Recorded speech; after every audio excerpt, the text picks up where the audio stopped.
Subscribe कीजिए हमारे channel को और बेल आइकॉन को दबाइए हमारी लेटेस्ट वीडियो सबसे पहले देखने के लिए।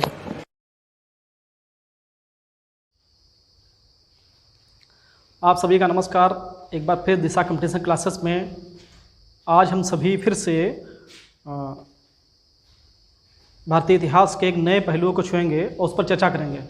आज हम भारतीय राष्ट्रीय कांग्रेस के इतिहास के उन तत्वों को समझने का प्रयास करेंगे तो भारतीय राष्ट्रीय कांग्रेस के प्रारंभिक दृष्टिकोण और उसकी पृष्ठभूमि में कौन कौन से निहित थे। तो भारतीय राष्ट्रीय कांग्रेस की स्थापना की से बात करते हैं तो भारतीय राष्ट्रीय कांग्रेस एक उस समय एक मंच के रूप में आया जो शिक्षित बुद्धिजीवियों को एक मंच प्रदान कर रहा था अपनी बातों को रखने का। हालांकि यह कह सकते हैं कि ऐसा नहीं था कि एकाएक ये पहले से संस्था के रूप में स्टार्ट हुआ, एकदम से स्टार्ट हुआ। इसका प्रारंभ एक आकस्मिक था, लेकिन आकस्मिक नहीं था। कह सकते हैं इसका प्रारंभ एक कांग्रेस का इतिहास जो प्रारंभ होता है वो प्रारंभ अंग्रेज़ों की स्थापना, अंग्रेज़ों के जब यहाँ से स्थायित्व अंग्रेज प्राप्त करते हैं वहाँ से स्टार्ट होता है। क्योंकि अंग्रेज एक समय व्यापारी बन के आए थे, लेकिन उनका व्यापारी का जो नज़रिया था, पृष्ठभूमि थी व्यापारी की, वो धीरे धीरे राजनीतिक हो गई। और जहाँ से राजनीतिक इनकी पृष्ठभूमि स्टार्ट होती है वहीं से इनका एक भ्रष्टाचार, शोषण और भारतीयों के दमनात्मक कार्रवाइयों और भारतीय राजा महाराजाओं को कह सकते हैं कि उनके जागीरदारों को, जागीरों को और उनके क्षेत्रों को हस्तगत करने का इतिहास स्टार्ट होता है। तो भारतीय राष्ट्रीय कांग्रेस की स्थापना हालांकि एक हम मिथक के तौर पर कह सकते हैं कि भारतीय राष्ट्रीय कांग्रेस की स्थापना 1885 में 28 दिसंबर 1885 को भारतीय राष्ट्रीय कांग्रेस की स्थापना मुंबई में हुई। गोकुलदास तेजपाल संस्कृत कॉलेज में इसका पहला अधिवेशन हुआ 72 प्रतिनिधियों के साथ में। लेकिन वो 72 प्रतिनिधि कह सकते हैं कि एक इससे पहले भी संस्थाएं चल रही थी। जैसे कह सकते हैं कि 1838 में दादा भाई नौरोजी ने जमींदारों के हितों की रक्षा के लिए एक संस्था लैंड होल्डर सोसाइटी की स्थापना की। हालांकि ये सोसाइटी एक बहुत छोटे स्तर पर थी, क्योंकि भारत में उस तरीके से राष्ट्रीयता का विकास नहीं हो पाया था। क्योंकि कारण था कि राष्ट्रीयता के विकास के लिए शिक्षित वर्ग का होना आवश्यक है। इससे पहले 1857 की क्रांति हम देखते हैं, उसके पहले का समय देखते हैं तो राजाओं महाराजाओं का इतिहास था। लेकिन जैसे राजा राम मोहन राय हैं, दयानंद सरस्वती हैं, विवेकानंद हैं, ऐसे जब महापुरुष आए तो उन्होंने एक तरीके से भारतीयों में राष्ट्रवाद की भावना को प्रसारित करने का कार्य किया। जैसे राजा राम मोहन राय ने समाज में प्रचलित बुराइयों के माध्यम से लोगों को समझाने का प्रयास किया। उसके बाद में जैसे ईश्वरचंद्र विद्यासागर को देखते हैं तो उन्होंने इतिहास को एक तरीके से शिक्षित वर्ग के रूप में प्रभावित करने का प्रयास किया। उनका शिक्षा के विषय में योगदान रहा। तो और दूसरा एक कारण ये भी था कि भारतीयों का मिथक विदेश जाने का भी टूटा। जैसे कह सकते हैं कि राजा राम मोहन राय विदेश गए तो वास्तव में जो विदेश गए 1833 में जो वहाँ पे हालांकि उनका वहाँ पे देहावसान भी हो गया, तो वहाँ पे उन्होंने एक तरीके से नई संस्कृति का नज़रिया देखा कि भारतीय संस्कृति से बिल्कुल उलट थी। एक तरह जहाँ भारतीय संस्कृति के लोग एक अपने में ही बंधे हुए थे, वहीं देखा कि जो ब्रिटिश लोग हैं, जो ईसाई संस्कृति है, ईसाई धर्म के लोग हैं, वो खुले विचारों के लोग हैं। और यही कारण था, उन्होंने अच्छी तरीके से देखा कि यही कारण था कि भारतीयों के लिए और भारतीय जनमानस के कह सकते हैं कि विकास को अवरुद्ध करने का मुख्य कारण था कि अपनी संस्कृति को दबा के रखना। क्योंकि उनकी भी एक मानसिकता थी, प्राचीन पुरातन मानसिकता थी। इसी मानसिकता को बाहर लाने के लिए और सामाजिक बुराइयां थीं, इनको हटाने के लिए अपने आप को ब्रह्म समाज के लिए स्थापित किया, ब्रह्म समाज में काम किया।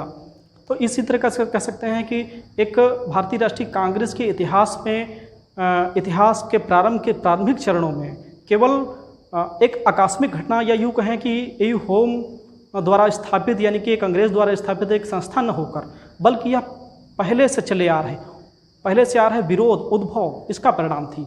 अगर हम इसी बात को राजनीतिक संदर्भ में बात करें तो इससे पहले देखते हैं जैसे 1770 के आसपास में सन्यासी विद्रोह हुए। ये अंग्रेज़ों के विरोध का एक प्रारंभिक चरण था, जिसमें सन्यासियों ने भारत में अंग्रेज़ों के खिलाफ एक बड़े स्तर विरोध किया। उसके बाद में देखते हैं जैसे इससे पहले भी कई विरोध हुए हैं, जैसे बंगाल में बंगाल को विद्रोह हुए, उसके बाद में बिहार में विद्रोह हुए, जनजातीय विद्रोह हुए, किसान विद्रोह हुए। 1857 का महाविद्रोह हुआ। 1857 के विद्रोह में कह सकते हैं कि लगभग समाज के सभी वर्गों ने भाग लिया। हालांकि उसमें शिक्षित वर्ग ने भाग उस तरीके से नहीं लिया जिस तरीके से उसको भारतीय राष्ट्रीयता की भावनाओं को प्रोत्साहित करने के लिए लेना चाहिए। क्योंकि कारण था कि जो शिक्षक वर्ग था, जो शिक्षित वर्ग था, वो बहुत छोटे स्तर पे था। क्योंकि कारण था उसमें शिक्षा इतनी व्यापक स्तर पर नहीं फैल पाई थी। तो अगर हम बात करें कि भारतीय राष्ट्रीय कांग्रेस के इतिहास के उस समय प्रारंभ होने का और उसमें पृष्ठभूमि की अगर हम कई दृष्टिकोणों से बात करते हैं, उसमें जैसे दृष्टिकोण अगर हम बात करें कि 1884 में एक भारतीय राष्ट्रीय संघ के नाम से, जैसे यहाँ पे बात करते हैं भारतीय राष्ट्रीय संघ, इसकी स्थापना 1884 में ब्रिटिश बैनर के तले हुई। इसकी स्थापना तो यहाँ ब्रिटिश बैनर के तले हुई, लेकिन अगर हम बात करें कि इसकी पृष्ठभूमि, क्योंकि कारण था कि एक महत्वपूर्ण तथ्य सामने आता है कि 1884 में जो कांग्रेस का जो प्रारंभिक रूप था, हालांकि 1885 में दादा भाई नौरोजी के सलाह पर इसको भारतीय राष्ट्रीय कांग्रेस नाम दे दिया गया। एक संस्था के रूप में इसका अधिवेशन 28 दिसंबर 1885 को इसको किया गया और इसके पहले अध्यक्ष व्योमेश चंद्र बनर्जी जी थे, बंगाली थे चूँकि। लेकिन एक महत्वपूर्ण तथ्य ये होता है कि इस संस्था की स्थापना किन परिस्थितियों में हुई, और इसको एक ब्रिटिश अंग्रेज अधिकारी ने, क्योंकि भारतीय इतने जन थे, जैसे उसमें व्योमेश चंद्र बनर्जी, सुरेंद्रनाथ बनर्जी, आनंद मोहन बोस, ऐसे बाल गंगाधर तिलक, ऐसे अच्छे भारतीय जो राष्ट्रवादी नेता थे, उनके नेतृत्व में क्यों नहीं हुई, बल्कि ये कह सकते हैं कि ब्रिटिश जो एक रिटायर्ड अंग्रेज अधिकारी था उसके नेतृत्व में हुई। तो उसके लिए हम बात करते हैं जैसे 1885 का जो समय था, उसके बाद में जो गैप था 1857 का, 1857 की अगर हम बात करते हैं तो 1857 की जो क्रांति हुई है वो क्रांति राजा और महाराजाओं की थी, राजा और महाराजाओं की थी। इसमें भारतीय राष्ट्रीय चेतना को विकसित करने का एक नया दृष्टिकोण रखने वाला शिक्षित वर्ग जुड़ा नहीं था। यहाँ पे शिक्षित वर्ग जुड़ा नहीं था, क्योंकि इससे पहले जो 1857 की क्रांति को हालांकि अंग्रेज़ों ने अपने संसाधनों के बल पर, या कह सकते हैं कि जो भारतीयों की दूरदर्शिता थी उसके अभाव में जो 1857 की क्रांति में हम लोग असफल रहे, तो इसी का जो लाभ उठाकर 1857 की क्रांति को विफल कर दिया अंग्रेज़ों ने। लेकिन वो जानते थे कि 1857 की जो क्रांति लड़ी गई है वो तलवारों से लड़ी गई है, लेकिन इस तलवारों से लड़ी गई है, उसके बाद में 1857 के बाद में जो शिक्षित वर्ग की जिज्ञासाएं हिलोरे मार रही हैं और भारतीय राष्ट्रवाद को एक बड़े स्तर पर प्रभावित करने का कार्य कर रही हैं, वो कलम से लिखी जाएंगी। तो ये तलवारों पर युद्ध तो हम जीत सकते हैं, लेकिन जो कलम के आधार पर युद्ध होगा, यानी कि शिक्षा के आधार पर जो क्रांति होगी, उसको हम रोक नहीं पाएंगे। तो उन्होंने, आप कह सकते हैं कि अगर हम यही बात करते हैं कि जैसे अभी हमने बात की भारतीय राष्ट्रीय कांग्रेस की स्थापना एक ब्रिटिश अंग्रेज अधिकारी ए ह्यूम द्वारा की गई, तो इसी बात को 1916 में हम रखते हैं कि 1916 का जो समय रहता है, 1916 में एक पुस्तक आती है यंग इंडिया। 1916 में एक पुस्तक आती है यंग इंडिया, लाला लाजपत राय की पुस्तक है। इसमें उन्होंने भारतीय राष्ट्रीय कांग्रेस की स्थापना के संबंध में उन्होंने एक बात कही है। उन्होंने 1916 में एक सिद्धांत दिया, सुरक्षा वाल्व का सिद्धांत, यानी कि सेफ्टी वाल्व, सुरक्षा वाल्व। अगर हम इसको देखें, सुरक्षा वाल्व का सिद्धांत उन्होंने दिया। हालांकि इस सिद्धांत को उन्होंने, जो ए ह्यूम थे, उनके जीवनीकार थे विलियम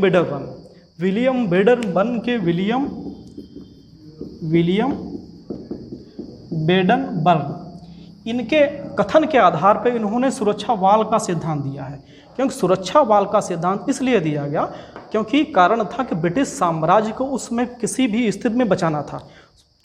क्योंकि कारण यह था, सुरक्षा वाल्व का सिद्धांत ये कहता है, जैसे छुपे तौर पर विलियम बेडनबर्ग ने कहने का प्रयास किया है, या कह सकते हैं कि यंग इंडिया में लाला लाजपत राय ने एक सिद्धांत के तौर पर इसको प्रस्तुत किया है। इसमें उन्होंने ये समझाया कि छुपे तौर पर अंग्रेज़ों की एक मंशा थी कि भारतीयों के बीच में जो जन असंतोष फैल रहा है, जो गुस्सा है, जो शिक्षित वर्ग गुस्सा कर रहा है, शिक्षित वर्ग है, जनता है। हालांकि इससे पहले हम देखते हैं, इससे पहले के इतिहास में देखते हैं तो वहाँ पे जाते हैं जनजातीय विद्रोह कितने बड़े स्तर पे हुए, जनजातियों में जन विद्रोह हो रहे थे, किसान विद्रोह हो रहे थे। उसके बाद में शिक्षित वर्ग भी आगे आ रहे थे। जैसे कह सकते हैं कि एक शिक्षित वर्ग में 1883 के समय में एक विवाद हुआ था, पीबी इल्बर्ट विवाद। हालांकि ये विवाद हम लोगों से संबंधित प्रत्यक्ष तरीके, यानी कि भारतीयों से संबंधित प्रत्यक्ष तरीके से नहीं था, ये मुख्यतः अंग्रेजों से संबंधित था। उसमें एक प्रावधान लाया गया था रिपन के समय में कि अगर कोई भी भारतीय जो जज होता है, वो ब्रिटिशों के खिलाफ मुकदमा सुनने के लिए एलिजिबल था। अब चूंकि यही बात ब्रिटिशों को नागवार गुजरी, उनको लगता था कि ये कैसे हो सकता है, ये तो हो ही नहीं सकता है कि कैसे एक ब्रिटिश का मुकदमा एक भारतीय जज सुन ले। अगर वो सुन लेगा तो उसकी संतुलन की नीति अपनाएगा। संतुलन का आशय है कि उन्होंने भारतीय को पक्ष में करेगा। और इससे पहले क्या होता था, अगर कोई ब्रिटिश मुकदमा अगर ब्रिटिश का सुनता था तो छोटे मोटे अर्थदंड करके दे के उसको बरी कर देता था, उसको छोड़ देता था। लेकिन अब नहीं संभव है, तब उन्होंने बड़े स्तर पे उस जो इल्बर्ट बिल था उसको ब्रिटिश पार्लियामेंट में ही समाप्त कर दिया। इतने बड़े स्तर पर उनका विरोध किया गया। तो इन्होंने, भारतीयों को भी एक सीख प्राप्त हुई। इनकी सीख प्राप्त ये हुई कि अगर इल्बर्ट बिल विवाद पे अंग्रेज अपने अधिकारों के लिए लड़ सकते हैं तो हम भी तो अपने अधिकारों के लिए लड़ सकते हैं ना। इससे पहले, उसके बाद में, इससे पहले हम अगर बात करें कि 1876 में जिसे इंडियन एसोसिएशन की स्थापना हुई। हालांकि इंडियन एसोसिएशन की जो स्थापना हुई 1876 में सुरेंद्रनाथ बनर्जी और आनंद मोहन बोस द्वारा जो स्थापना की गई थी, इसके पीछे कुछ महत्वपूर्ण पहलू थे।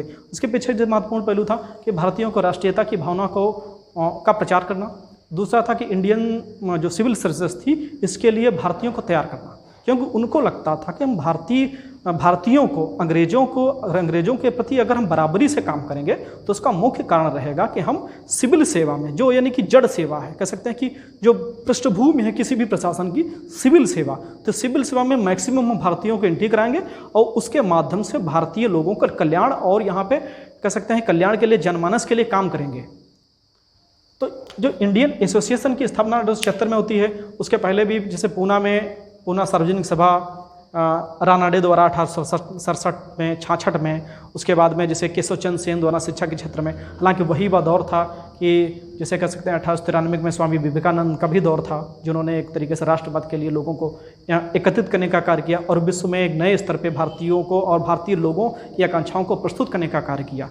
तो इसकी पृष्ठभूमि अगर हम बात करते हैं सुरक्षा वाल को इस दृष्टिकोण से अगर हम देखें सुरक्षा वाल को, तो सुरक्षा वाल चूंकि कारण था, अगर हम एक डायग्राम के माध्यम से समझें, जैसे यहाँ पे अगर मान लेते हैं ब्रिटिश साम्राज्य मानते हैं, यहाँ पे मानते हैं सुरक्षा, ऐसे मान लेते हैं वाल्व क्या मतलब क्या होता है? वाल्व का आशय है कपाट का आशय यानी कि दरवाजा।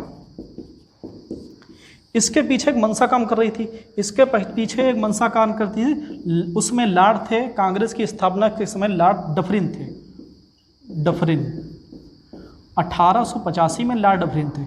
चूँकि लॉर्ड डफरिन को लगता था कि 1857 की क्रांति हालांकि के बाद में अगर हम भारतीय जनमानस के बढ़ते हुए असंतोष को रोकना चाहते हैं तो हमें जो शिक्षित बुद्धिजीवी वर्ग का जो हैं उनके लिए हमें एक मंच पे लाना होगा। अगर हम मंच पे उनको लाएंगे तो एक रहेगा कि हम उस असंतोष को एक संस्था के माध्यम से संवैधानिक तरीके से शांतिपूर्वक और सुरक्षात्मक रूप से उस वाष्प को हम बाहर कर देंगे। तो यहाँ पे जो वाल्व है, ये वाल्व यानी कि जो दरवाजा है, इसके माध्यम से ब्रिटिशों को बचाने का, किससे बचाने का? जो भारतीय हैं, भारतीय जन असंतोष राष्ट्रवाद से, राष्ट्रवादी आंदोलन, किसान आंदोलन,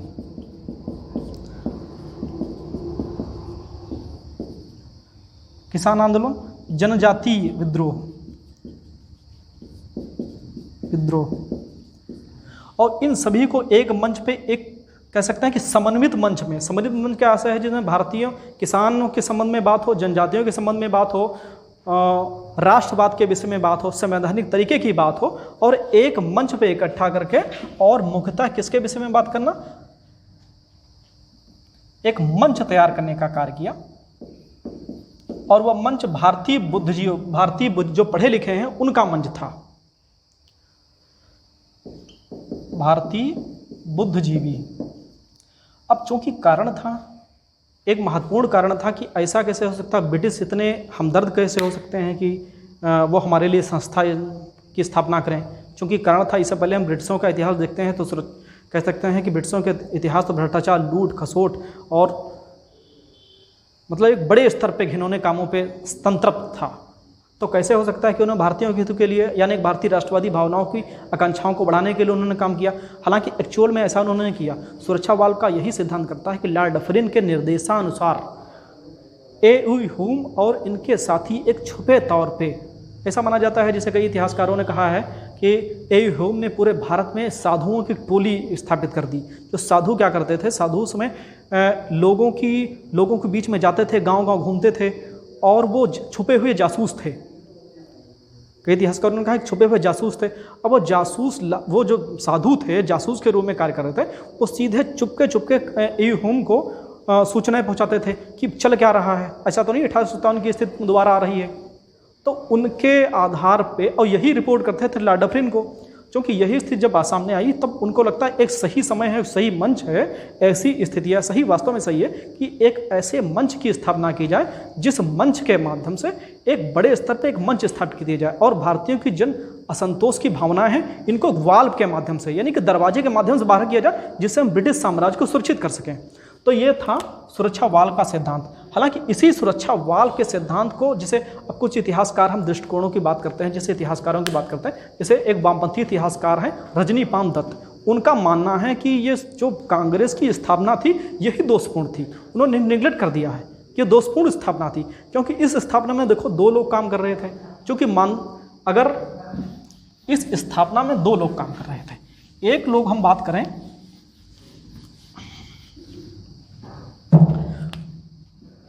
दो दृष्टिकोण हम बात करते हैं, क्योंकि कांग्रेस की स्थापना एक ब्रिटिश ने की थी। इसमें 2 दृष्टिकोण थे। ऐसा नहीं था कि ब्रिटिश ने उतारा थे कि हम लोगों के लिए संस्थापित के जाओ मौज करो, ये सब कुछ नहीं था। पहला दृष्टिकोण था ब्रिटिश साम्राज्य की सुरक्षा का दृष्टिकोण। इसमें कौन लोग काम कर रहे थे? इसमें ह्यूम एवं उनके साथी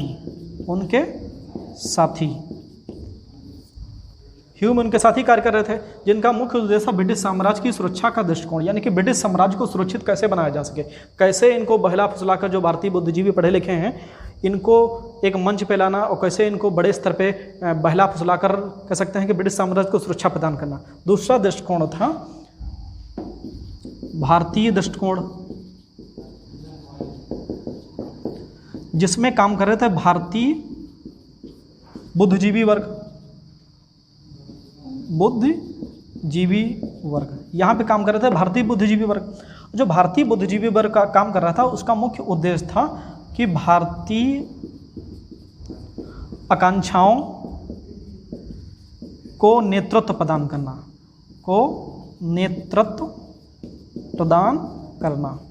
अब चूंकि ये बात तो समझ में आती है कि एक ब्रिटिश कांग्रेस की स्थापना को जैसे रजनीपाल दत्त ने दोषपूर्ण क्यों कहा है, दोषपूर्ण इसलिए कहा है कि इसमें 2 परस्पर विरोधी, एक दूसरे से विरोधी दृष्टिकोण काम कर रहे थे। पहला दृष्टिकोण था ब्रिटिश साम्राज्य की सुरक्षा, क्योंकि कारण था ह्यूम पहले से डफरिन के निर्देशों पर सुरक्षा वाल्व सिद्धांत के आधार पर कार्य कर रहे थे, तो उनका मुख्य मेन जो मोटिव था उसका अर्थ था ब्रिटिश साम्राज्य की सुरक्षा प्रदान करना हर हालत में, किसी भी स्थिति में।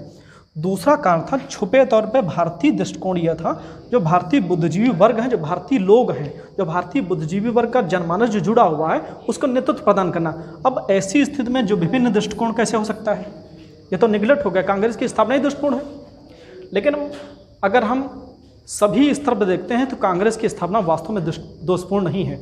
इसलिए दोषपूर्ण नहीं है कांग्रेस की स्थापना, क्योंकि अगर हम बात करते हैं जैसे 1885 में कांग्रेस की स्थापना बात करते हैं, 1885 में कांग्रेस की स्थापना की बात होती है, उसके बाद में 86, 87, 88 इस प्रकार से क्रम चलता रहता है। तो उसमें 1888 के बाद में जो अंग्रेज़ों का कांग्रेस के प्रति जो खुलकर रवैया था वो सामने आ गया। जैसे 1886 में एक बात करें, लॉर्ड डफरिन ने कांग्रेस के जो प्रतिनिधि आए थे, मतलब वहाँ पे जो व्यवस्था हुई थी, सम्मेलन हुआ था, उसमें उनके लिए भोज तैयार किया था, उनकी एक बड़े लान पे उनकी व्यवस्था करी गई थी, खाने पीने की व्यवस्था की, बड़ी तारीफ कही गई, आप लोग यहाँ से आएँ। लेकिन वही जब बात करते हैं 1888 का समय देखते हैं तो लॉर्ड डफरिन का ही एक स्टेटमेंट आता है। लॉर्ड डफरिन ये कहते हैं ये तो बहुत मुट्ठी भर लोगों की संस्था है, अत्यल्प संस्था है, ये क्या ब्रिटिश साम्राज्य से टक्कर ले पाएगी। तो यहीं पे एक सुरक्षा कपाट का जो सिद्धांत है, यहीं पे पोल खुल जाती है सुरक्षा वाल्व पे सिद्धांत की, क्योंकि कारण था 1886 में वही डफरिन उनके लिए कांग्रेस के प्रतिनिधियों के लिए भोज की व्यवस्था करते हैं, खाने की व्यवस्था करते हैं। वही डफरिन 1888 के समय एक स्टेटमेंट प्रस्तुत करते हैं कि कांग्रेस तो बहुत छोटे लोगों की संस्था है, बहुत कम मुट्ठी भर लोगों की संस्था है, क्या यह ब्रिटिश साम्राज्य से टक्कर ले पाएगी? तो यहाँ पे जो भारतीय कह सकते हैं कुछ भारतीय बुद्धिजीवी वर्ग थे, राष्ट्रवादी लोग थे, उनको ये पता चल गया कि वास्तव में कांग्रेस में जो ब्रिटिश दृष्टिकोण है, ब्रिटिश लोग हैं, ये हम लोगों को वास्तव में यूज करने का प्रयास कर रहे हैं, वास्तव में यूज करने का प्रयास कर रहे हैं। हालांकि इस संदर्भ में एक और दृष्टिकोण आता है तड़ित चालक दृष्टिकोण। हालांकि एक नवीन दृष्टिकोण है, विपिन चंद्रा द्वारा एक नवीन दृष्टिकोण प्रस्तुत किया गया है। हालांकि इसके संबंध में इससे पहले गोपाल कृष्ण गोखले में कुछ बात कही गई है, उन्होंने एक निर्देश दिया है, लेकिन तड़ित चालक का जो सिद्धांत है कांग्रेस के संबंध में तड़ित चालक का सिद्धांत किस सिद्धांत पे कार्य करता था? तड़ित चालक सिद्धांत इस सिद्धांत पे कार्य करता है, इसमें दो पक्ष थे, भारतीय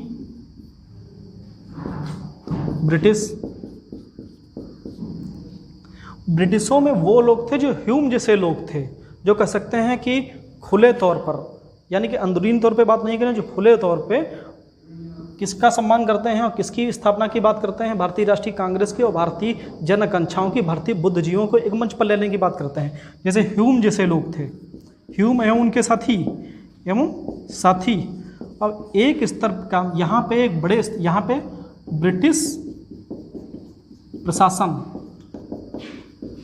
तो यहाँ पे जो बिपिन चंद्र पाल एक दृष्टिकोण प्रस्तुत करते हैं, क्योंकि वो विरोध का दृष्टिकोण है, सुरक्षा वाल का सिद्धांत है, इसके विरोध में दृष्टिकोण है कि भारतीय यूज नहीं हुई है, बल्कि भारतीयों ने खुद ह्यूम का यूज कर लिया। ये बात समझ में आई? सुरक्षा वाल का सिद्धांत ये कहता है कि भारतीय बुद्धिजीवी वर्ग थे, बेवकूफ़ बन गए, उनको यूज किया गया। लेकिन यहाँ पे जो तड़ित चालक सिद्धांत है, बिपिन चंद्रा का जो सिद्धांत है, ये कहते हैं कि यहाँ पे भारतीयों ने इनको यूज कर लिया, क्योंकि कारण था इनके पीछे छुपी हुई संस्था काम कर रही थी, ब्रिटिश प्रशासन। इनके पीछे ताकत थी ब्रिटिश प्रशासन की, और जब ब्रिटिश प्रशासन की ताकत थी तो भारतीयों ने कह सकते हैं कि 1885 में जो संस्था स्टार्ट हुई, एक बहुत छोटे स्तर पर संस्था हुई, तो संस्था को ब्रिटिश प्रशासन के प्रकोप से भी बचाने का एक प्रमुख उद्देश्य था कि भारतीय शुरू में वास्तव में अंग्रेजों द्वारा यूज नहीं हुई है, बल्कि भारतीयों ने खुद यूज कर लिया अंग्रेजों का। ये तड़ित चालक सिद्धांत है। हालांकि अगर हम कांग्रेस की स्थापना के पीछे इन चरणों की बात करते हैं, तो कांग्रेस की स्थापना के पीछे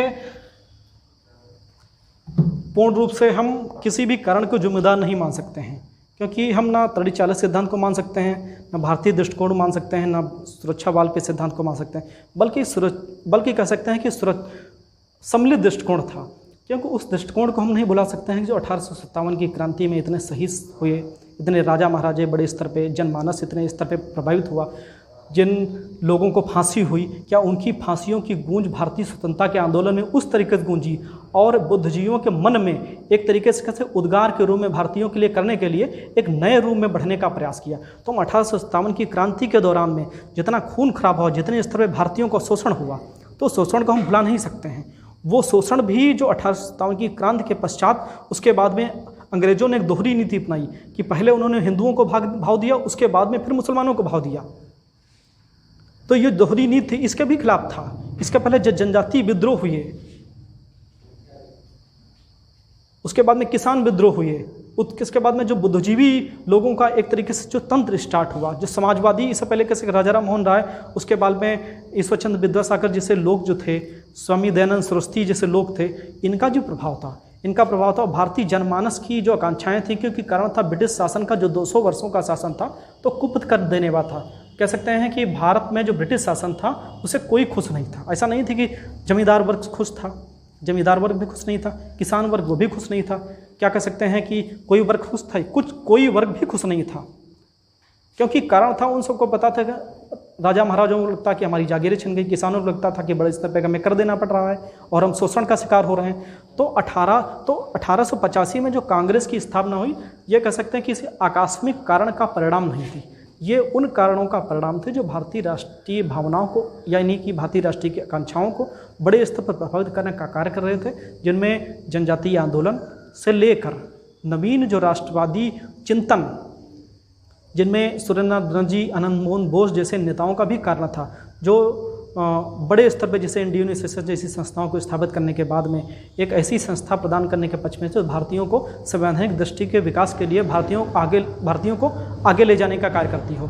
उसके बाद में अगर कहते हैं कि कांग्रेस के चरण की बात करते हैं, अगले वीडियो में हम बात करेंगे कि 1885 से 1809, उसके बाद में 1809 से, उसके बाद में गांधी युग से पहले, उसके बाद में फिर गांधी युग के बाद में कांग्रेस का इतिहास क्या रहा है, कांग्रेस का कार्य करने का तरीका क्या रहा है। हालांकि हमने एक पॉइंट पे डिस्कस अभी नहीं किया है, जैसे कैसे कांग्रेस का उद्देश्य क्या था। तो कांग्रेस का उद्देश्य बहुत ही सीमित था। जब कांग्रेस की स्थापना हुई थी तो कांग्रेस का उद्देश्य उस प्रकार नहीं था जिस प्रकार 1929 में जवाहरलाल नेहरू ने कांग्रेस के उद्देश्यों में शामिल किया था कि हम स्वराज्य पूर्ण रूप से प्राप्त करेंगे।